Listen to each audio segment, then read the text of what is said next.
Good morning students. आज हम पढ़ेंगे इलेक्ट्रिकल फोर्थ सेम बायोलॉजी और इसके अंदर हमारा जो चैप्टर है उसका नाम है मेटाबॉलिज्म। और मेटाबॉलिज्म के अंदर हमारा टॉपिक आज thermodynamics as applied to biological systems. ठीक है, इसके अंदर हम thermodynamics law first law and second law पढ़ चुके थे। अब हमारे कुछ और टॉपिक हैं, जैसे गिब्स फ्री एनर्जी।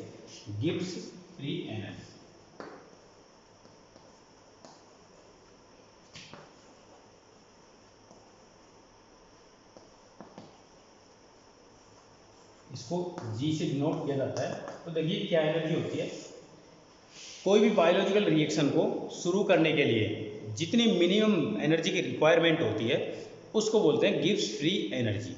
ठीक है, मतलब कोई भी बायोलॉजिकल रिएक्शन, चाहे रिएक्शन कोई सी भी हो, गिब्स एनर्जी सबके लिए होती है। लेकिन अगर हम बायोलॉजी में पढ़ रहे हैं तो कोई भी बायोलॉजिकल रिएक्शन जिसको शुरू करने के लिए, मतलब जो उसके क्रिया कारक है उसको प्रोडक्ट में बदलने के लिए जितनी एनर्जी की ज़रूरत होती है उसको बोलते हैं गिब्स फ्री एनर्जी। ठीक है, समझ गए होंगे ये क्या चीज़ होती है। दूसरे बात करते हैं फ्री एनर्जी चेंज।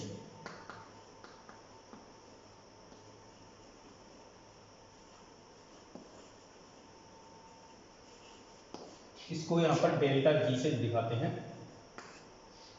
तो देखिए एनर्जी चेंज क्या होता है। मान लीजिए कोई भी रिएक्शन हो रही है, रिएक्शन होती है तो रिएक्शन दो तरह की होती है। कैसी? एक ऊष्माक्षेपी और एक ऊष्माशोषी। तो ऊष्माक्षेपी और ऊष्माक्षेपी रिएक्शंस को बोलते हैं यहाँ पर। अगर कोई रिएक्शन ऊष्माशोषी एनर्जी रिएक्शन है तो उसको एक्सर्जोनिक रिएक्शन बोलते हैं। और अगर वो ऊर्जा बाहर निकाल रही है, मतलब ऊष्मा का क्षेपण कर रही है, बाहर छोड़ रही है, तो उस रिएक्शन को बोलेंगे यहाँ पर एंडरजोनिक रिएक्शन। ठीक है, एंडरजोनिक रिएक्शन। तो यहाँ पर देखिए, मान लीजिए कोई सिस्टम है, इसके अंदर कोई एनर्जी पहले से अवेलेबल है E। अब इसमें रिएक्शन के दौरान या तो एनर्जी हो सकता है जुड़ेगी या फिर हो सकता है निकल जाएगी। ठीक है, तो ये जुड़ने वाली और निकलने वाली जो एनर्जी होगी उसको बोलेंगे फ्री एनर्जी चेंज। तो बदलाव होगा इस सिस्टम के अंदर। टोटल कितनी एनर्जी थी, रिएक्शन के बाद में या तो इसमें से एनर्जी बाहर निकल के जाएगी या फिर इसके अंदर वापस आएगी। मान लीजिए कोई ऐसी रिएक्शन है जिसको रिएक्शन होने के बाद में वो सिस्टम पूरा गर्म हो जाता है बहुत ज़्यादा। अब गर्म हो रहा है तो इसका मतलब वो वायुमंडल को ऊर्जा दे रहा है, मतलब ऊर्जा छोड़ रहा है। कुछ देर बाद में जब पूरा ऊर्जा छोड़ देगा तो जब हम पूरे सिस्टम की एनर्जी कैलकुलेट करेंगे तब क्या होगा, तब उस सिस्टम की जो एनर्जी है उसमें कुछ कमी आएगी, क्योंकि उसके अंदर पहले से बहुत सारी ऊर्जा मौजूद थी, वो ऊर्जा बाहर निकल चुकी है तो सिस्टम के अंदर एनर्जी की कमी आएगी।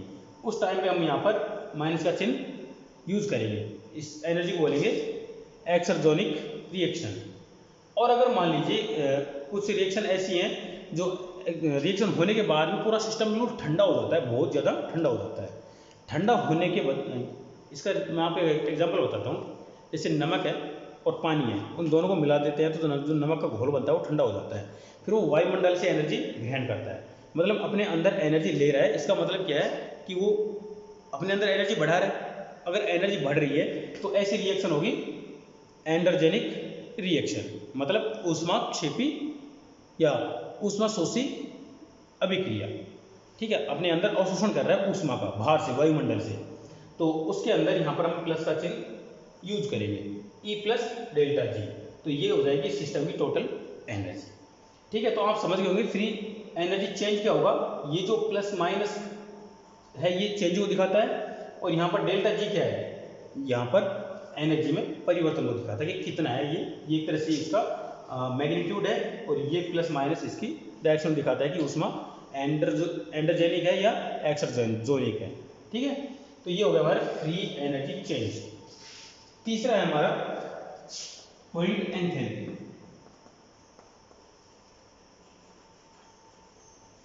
इसको H से डिनोट करते हैं। देखिए बहुत अच्छी चीज है। थर्मोडायनेमिक्स के अंदर एंथैल्पी क्या होती है। देखिए आप जानते हैं कि हमारे शरीर के अंदर दो प्रकार की ऊर्जाएं होती है। वो दो प्रकार कैसी कैसी है।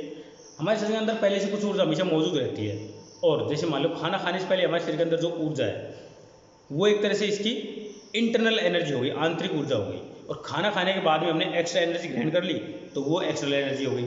तो ये जो इंटरनल और जो एक्सटर्नल एनर्जी है, इन दोनों का जो योग होता है उसको बोलते हैं एंथैल्पी। मतलब internal energy plus given energy, दी गई बाहर से दी गई ऊर्जा और उसके अंदर की पहले से आंतरिक ऊर्जा जो मौजूद थी, उन दोनों का योग क्या होती है, एंथैल्पी होती है। ठीक है, देखिए जब आप कोई सिस्टम की एनर्जी कैलकुलेट करते हैं तो आप उसकी एंथैल्पी को कैलकुलेट कर रहे होते हो, उसकी आंतरिक ऊर्जा साथ साथ में बाहर से दी गई ऊर्जा, दोनों को ही आप चेक कर रहे होते हो। ऐसा नहीं है कि आप उसकी आंतरिक ऊर्जा अलग से चेक करेंगे और उसकी दी गई ऊर्जा को अलग से चेक करेंगे। हाँ, ये हो सकता है आप दी गई ऊर्जा को आप अलग से चेक कर सकते हैं, लेकिन आंतरिक ऊर्जा को उससे अलग नहीं कर सकते। तो यहाँ पर एंथैल्पी क्या है, जो दी गई दोनों ऊर्जाएं हैं उन दोनों का एक तरह से समीशन है। ठीक है, अब यहाँ पर ये क्या चीज़ है, यहाँ पर एंथैल्पी कैसे बढ़ती है और कैसे घटती है। तो अभी हमने जस्ट ऊपर फ्री एनर्जी चेंज में हमने डिस्कस किया था कि एंडरजेनिक या एक्सर्जेनिक जो रिएक्शन होती है उसमें कैसे एनर्जी में परिवर्तन हो रहा है। तो मान लीजिए जो रिएक्शन है वो एंडरजेनिक है या एक्सर्जेनिक है, तो उसके हिसाब से ऊर्जा या तो ली जाएगी या दी जाएगी। तो यहाँ पर उसी को बोलते हैं एंथैल्पी में चेंज। अगर ऊर्जा ली जा रही है तो वहाँ पर इसकी एंथैल्पी बढ़ रही है, कोई सिस्टम एनर्जी ग्रहण कर रहा है तो एंथैल्पी उसकी बढ़ रही है, और अगर उस एनर्जी को बाहर छोड़ रहा है, रिमूव कर रहा है, वायुमंडल में छोड़ रहा है, तो उसकी एंथैल्पी घट रही है। मतलब उसकी जो टोटल एनर्जी है वो कम हो रही है, सिस्टम की टोटल एनर्जी कम हो रही है। ठीक है, और इसको एच से ही डिनोट करते हैं, कैपिटल एच से। अब हमारा लास्ट पॉइंट है इसका एंट्रोपी, जो इसी का बड़ा भाई है। ठीक है, इसे कैपिटल एच से डिनोट करते हैं, ये ध्यान रखना। तो ये एंट्रोपी क्या है, एंट्रोपी एक तरह से randomness of A given system. कोई भी सिस्टम है जिसमें जो अंदर मॉलिक्यूल होते हैं उसका डिसऑर्डरनेस है, मतलब वो अपनी जगह पर बैठे हुए कितना इधर उधर हलचल कर रहे हैं, मतलब अपनी जो मेन पोजीशन है उससे कितना ज़्यादा आगे डिस्प्लेस हो रहे हैं, मतलब उनकी जो गति है, रैंडम गति है, वो लगातार जारी है। अगर उसके टेम्परेचर, उस सिस्टम का टेम्परेचर हाई है तो ये एंट्रोपी बढ़ती है। तो यहाँ पर ये सब कुछ डिपेंड करता है सिस्टम के टेम्परेचर और प्रेशर के ऊपर। अगर हम सिस्टम का टेम्परेचर बढ़ाएंगे तो सिस्टम की जो एंट्रोपी है वो भी बढ़ेगी, और अगर मान लीजिए हम सिस्टम का प्रेशर बढ़ाएंगे तो उसके हिसाब से इसकी जो एंट्रोपी है वो भी बढ़ेगी। मतलब आप जानते हो कि टेम्परेचर और प्रेशर एक दूसरे के डायरेक्टली प्रोपोर्शनल होते हैं, उसी के अनुसार यहाँ पर एंट्रोपी भी टेम्परेचर और प्रेशर के दोनों के डायरेक्टली प्रोपोर्शनल होती है। तो जैसे जैसे हम सिस्टम का टेम्परेचर बढ़ाएंगे वैसे वैसे सिस्टम की एंट्रोपी बढ़ती चली जाती है। तो आप जानते हैं कि टेम्परेचर बढ़ाने के लिए हमको किस चीज़ की जरूरत पड़ेगी, हम सिस्टम को उसकी ऊर्जा देंगे, मतलब ऊर्जा बाहर से देंगे। तो ध्यान दो, यहाँ पर अगर हम किस सिस्टम को ऊर्जा दे रहे हैं बाहर से, मतलब उसको एंथैल्पी प्रोवाइड करवा रहे हैं हम, मतलब इंटरनल एनर्जी उसके अंदर पहले से अवेलेबल है, बाहर से एक्सटर्नल एनर्जी दे रहे हैं तो उसकी एंथैल्पी बढ़ रही है। अगर किसी सिस्टम की एंथैल्पी बढ़ रही है तो उसकी एंट्रोपी भी बढ़ेगी। ठीक है, अगर मान लीजिए हम किसी सिस्टम के अंदर से एनर्जी निकाल रहे हैं तो उसकी एंथैल्पी में कमी हो रही है, इसका मतलब क्या है कि उसकी एंट्रोपी भी घटेगी।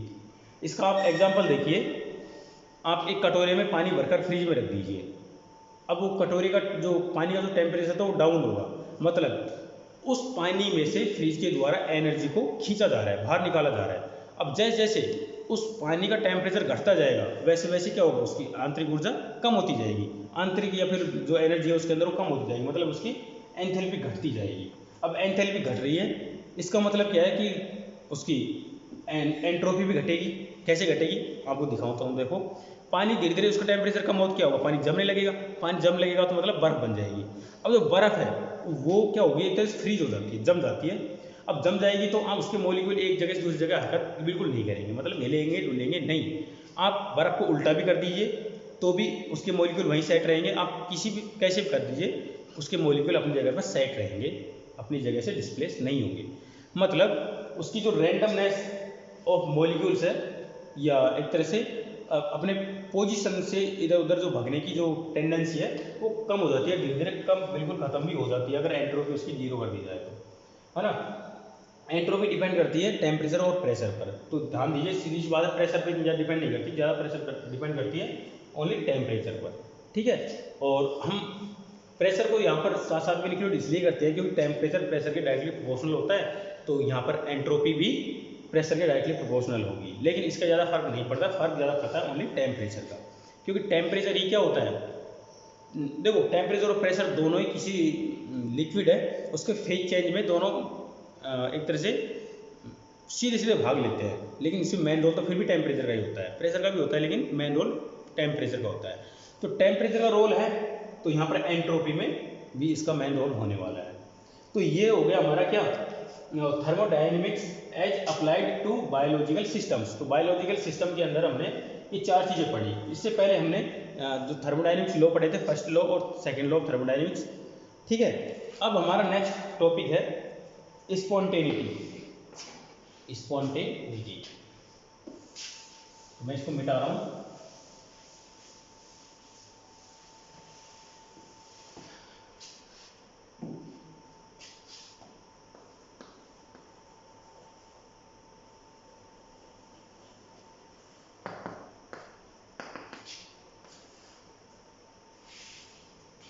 देखिए कोई भी केमिकल रिएक्शन हो रही है तो उस रिएक्शन करवाने के लिए फोर्स की जरूरत होती है।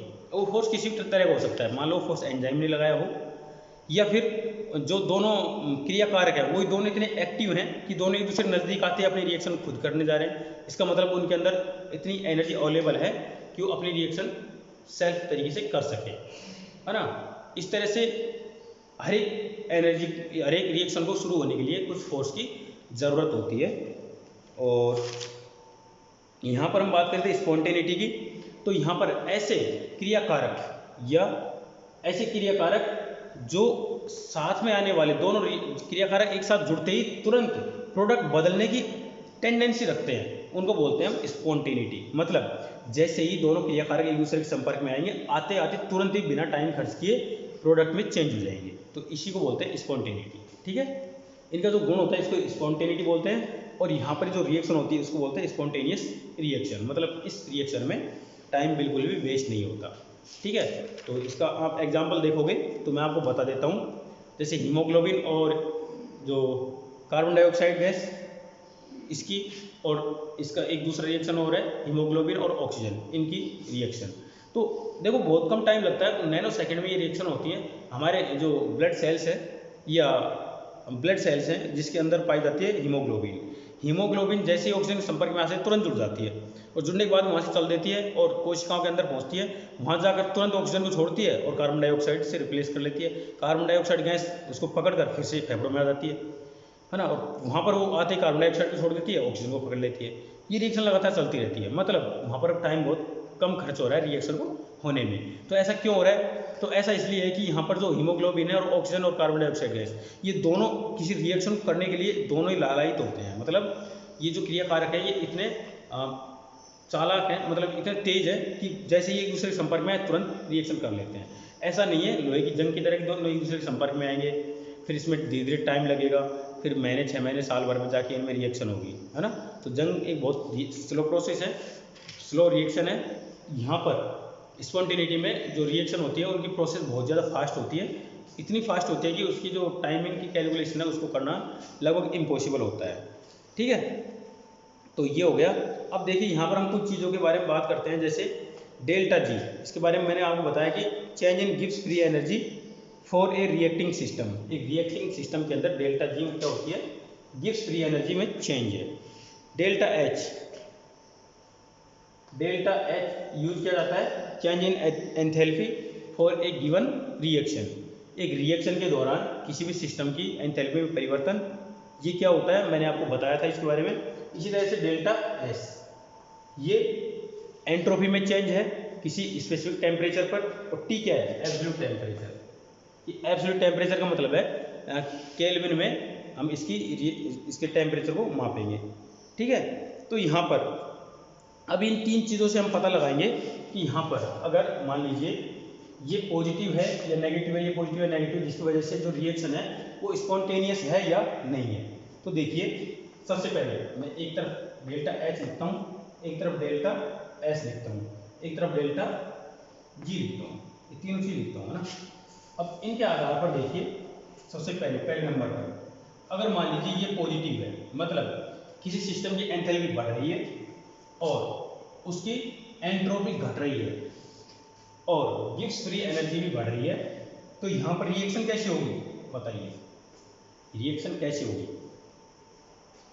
एंथैल्पी बढ़ रही है, मतलब उसकी आंतरिक ऊर्जा या टोटल ऊर्जा बढ़ रही है, फिर भी उसकी रैंडमनेस घट रही है, मतलब मोलिक्यूल है वो अपनी जगह पर ऐसे सेट है कि वो हिलडुल नहीं रहे बिल्कुल भी, मतलब अपनी जगह पर स्थिर है, आएंगे जाएंगे नहीं, तो रिएक्शन क्या होगी, चाहे वहाँ पर एनर्जी अवेलेबल हो दोनों तरह की, ये गिब्स एनर्जी है रिएक्शन करवाने के लिए जो एनर्जी है वो, और यहाँ पर ये इसकी एंथैल्पी, ये दोनों प्रॉपर मात्रा में अवेलेबल है, लेकिन ये अपनी जगह छोड़ के नहीं जा रहा है, मतलब इसकी रैंडमनेस घट रही है, मतलब वो फ्रीज हुआ रखा हुआ है, तो यहाँ पर ये रिएक्शन क्या होगी, नहीं होगी, मतलब इसको बोल सकते हैं नॉन स्पॉन्टेनियस, मतलब रिएक्शन हो सकती है लेकिन धीरे धीरे होगी, एंड टू एंड नहीं होगी, तो नॉन स्पॉन्टेनियस,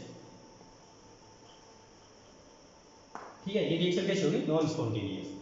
अब बात करते हैं दूसरे पॉइंट की, अगर मान लीजिए डेल्टा एच, मतलब सिस्टम की एंथैल्पी घट रही है और ये बढ़ रही है ना, और ये भी घट रही है, मतलब ये और ये दोनों लगभग सेम चीज़ है, तो ये दोनों घट रही है और ये बढ़ रही है, तो क्या होगा यहाँ पर, मान लीजिए कोई सिस्टम, कोई मॉलिक्यूल वो बहुत तेजी से गति कर रहा है पूरे सिस्टम के दौरान, उनकी एनर्जी लगातार कम होती जा रही है, फिर भी क्या होगा, ये स्पॉन्टेनियस हो सकती है, मतलब फिर भी ये कहीं जाके किसी तत्व से या पदार्थ से जुड़ सकती है, तो इसको बोलेंगे हम स्पॉन्टेनियस, मतलब बहुत तेजी से रिएक्शन कर सकती है, क्यों, क्योंकि इसके पास में स्पेस होता है रिएक्शन करने के लिए, किसी दूसरे क्रिया कारक से जाकर जुड़ने का इसके पास में टाइम भी होता है, और ये जाकर जुड़ भी सकती है आसानी से, लेकिन अगर अपनी जगह छोड़ के नहीं जाएगा तो कुछ नहीं होगा, ठीक है।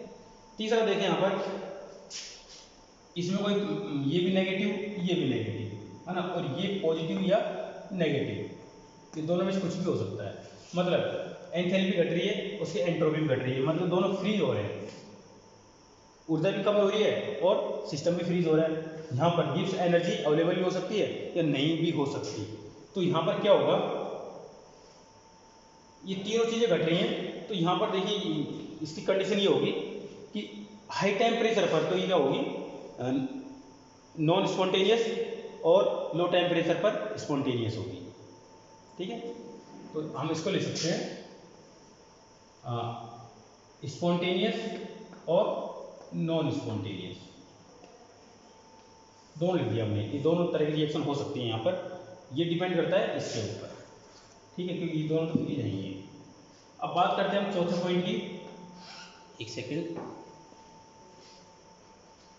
हाँ, अब बात करते हैं चौथे पॉइंट की, यहाँ पर क्या होगा, ये बढ़ रही है, ये भी बढ़ रही है, ये बढ़ सकती है या फिर घट सकती है, इसका ज़्यादा वो नहीं है, तो यहाँ पर रिएक्शन क्या होगी, रिएक्शन इसी तरह से होगी, स्पॉन्टेनियस और नॉन स्पॉन्टेनियस, कैसे देखिए, ये बढ़ रही है, ये बढ़ रही है, दोनों बढ़ रही है, तो उस टाइम पे तो रिएक्शन होनी है, चाहे यहाँ पर पॉजिटिव चिन्ह हो या नेगेटिव चिन्ह हो, तो स्पॉन्टेनियस रिएक्शन होगी, लेकिन मान लीजिए ये दोनों बढ़ रही हैं और ये एकदम बहुत तेजी से कम हो गई, मतलब इतनी ज़्यादा कम हो गई कि इन दोनों का इफेक्ट यहाँ इसने कम कर दिया, ऐसे मान लीजिए कि एक जगह से ऊर्जा दी जा रही है और दूसरी जगह से ऊर्जा बाहर निकल रही है, वो इतनी बड़ी मात्रा में निकल रही है कि आने वाली ऊर्जा भी कम पड़ जाती है, जिसकी वजह से क्या होता है, ये नॉन स्पॉन्टेनियस भी हो सकती है, मतलब इसको टाइम लग भी सकता है। स्पॉन्टेनियस नॉन स्पॉन्टेनियस का मतलब यही है कि रिएक्शन को होने में कितना टाइम लग रहा है, अगर टाइम नहीं लग रहा है तो उसको स्पॉन्टेनियस बोलेंगे, और अगर मान लीजिए रिएक्शन होने में थोड़ा सा टाइम लग रहा है तो वो नॉन स्पॉन्टेनियस। तो आप ये चारों पॉइंट समझ गए होंगे कि रिएक्शन कैसे स्पॉन्टेनियस होती है और कैसे नॉन स्पॉन्टेनियस होती है, ठीक है। अब हम अगले लेक्चर में पढ़ेंगे the principle of thermodynamics hold true for biological systems, ठीक है, वो अगले लेक्चर में पढ़ेंगे। तो आज के लेक्चर में बस इतना ही, मिलते हैं अगले लेक्चर में, थैंक यू।